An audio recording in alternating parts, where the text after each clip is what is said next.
Real estate was at the heart of the 2008 financial crisis, and it bore the brunt of the downturn as the asset bubble burst.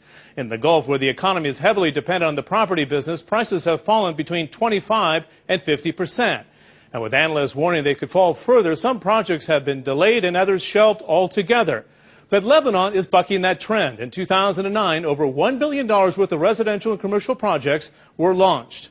And as Brent Sadler reports, construction is enjoying somewhat of a surge.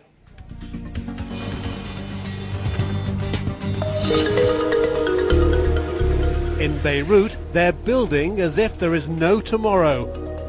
High-rise developments have mushroomed, along with the cranes. It is an unprecedented building boom, reshaping the city's skyline into a panorama for vertical living. So 250 people. Bassam Halabi is a US-educated property developer. This piece of land where we are in today is a sample of what's going on in Lebanon.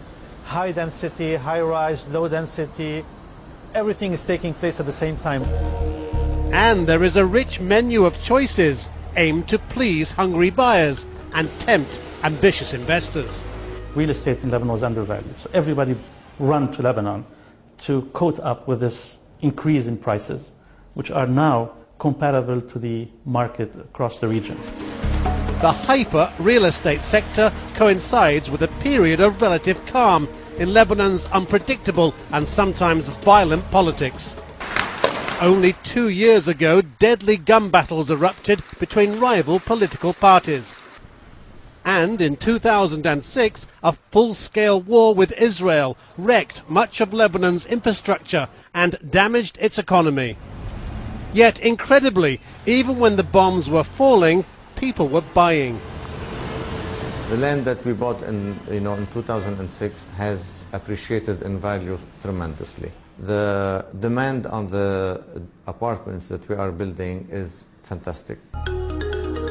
Lebanon has turned into an investment haven at a time when other regions, especially in the Gulf Emirate of Dubai, face a cash flow crisis.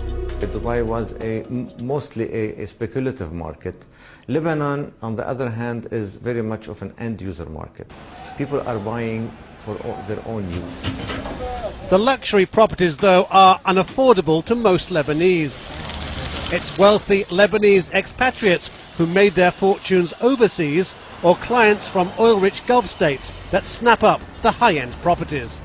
But amid this frenzy of real estate development, there are words of caution, even criticism, that the impact of such a large-scale construction in a relatively small city will eventually obliterate what little is left of Beirut's rich architectural heritage. Some architects say that too many Ottoman-era buildings are being reduced to rubble to make way for high-rise towers. Mona Al-Halak claims Beirut is suffering an urban catastrophe. I'm an architect. I build towers too, but a tower cannot happen next door to an old building that is a 1920 building because there's a scale.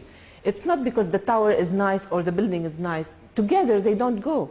Rising and imposing 260 meters above sea level. Promising to become Lebanon's tallest skyscraper in 2014, Sama Beirut will stand 50 floors high. The penthouse price? $25 million for 1,500 square meters of luxurious living.